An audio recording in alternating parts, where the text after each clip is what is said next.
In this segment, we're going to talk about 2 steps to flat abs. My name is David Minishian, and I'm the owner and coach over at Sculpt Fitness. Now, when we program out our exercise routines for our members of the various programs that we have, we often get the question of, why isn't there more ab work in here? I want to hit my abs. And the truth of the matter is that you don't need to focus on ab exercises.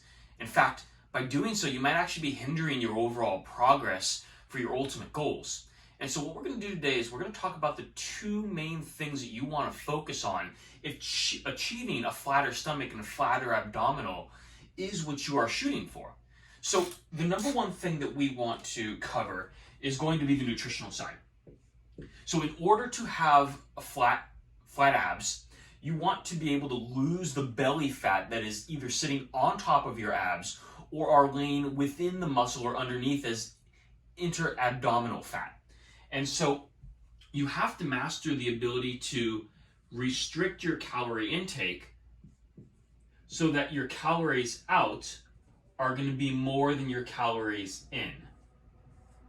So calories out versus calories in is step number 1.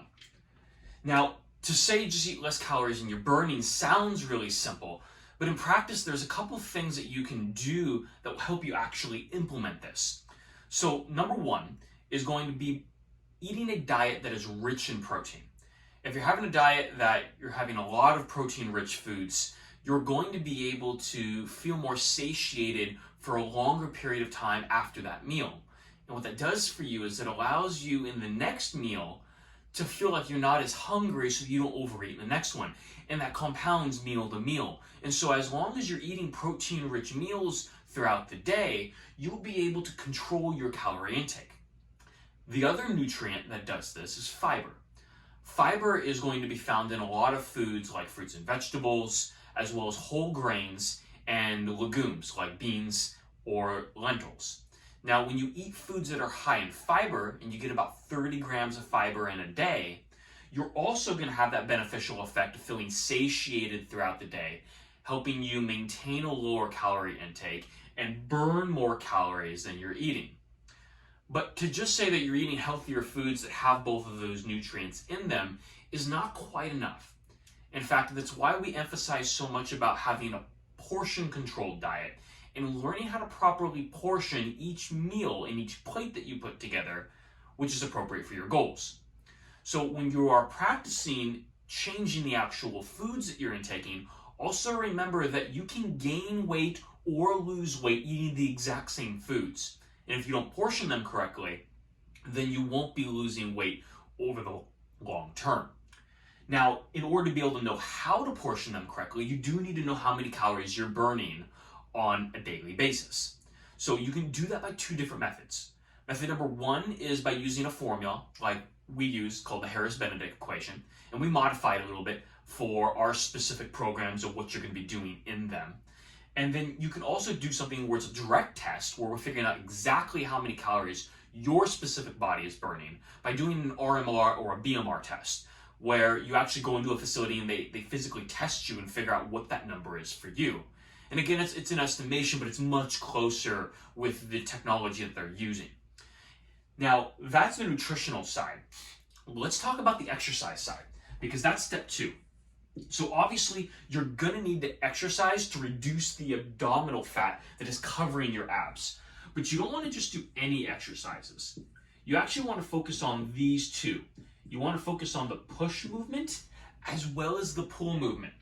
Now, the reason that I mentioned these 2 exercise movements opposed to any of the other ones is that when you push something away from you, or you push yourself away from maybe the ground in like a push-up, you have to contract your core and maintain strong postural integrity here in your lower back as well as your abdominal muscles.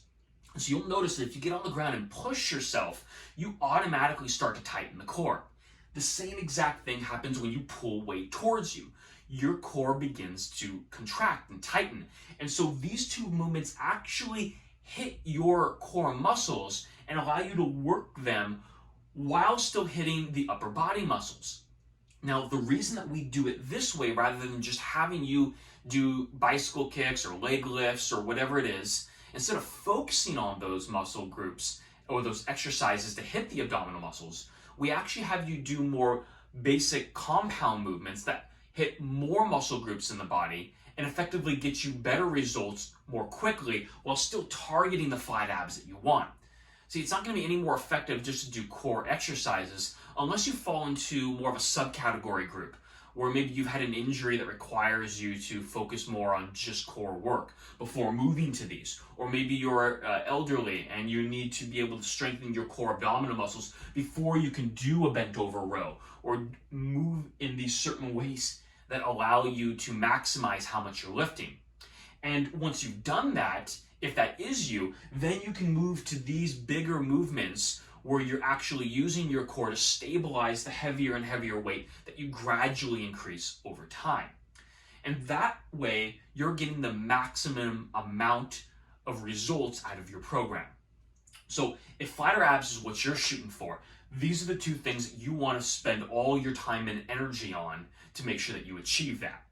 If you have any questions or comments about how to implement this or needs that you specifically have, put them in the comments below. We'd love to answer them. If you found this video useful and informational, give us a like and follow our YouTube channel or our Instagram, wherever you're finding this medium right now. We hope to hear from you and can't wait to see you at the next episode.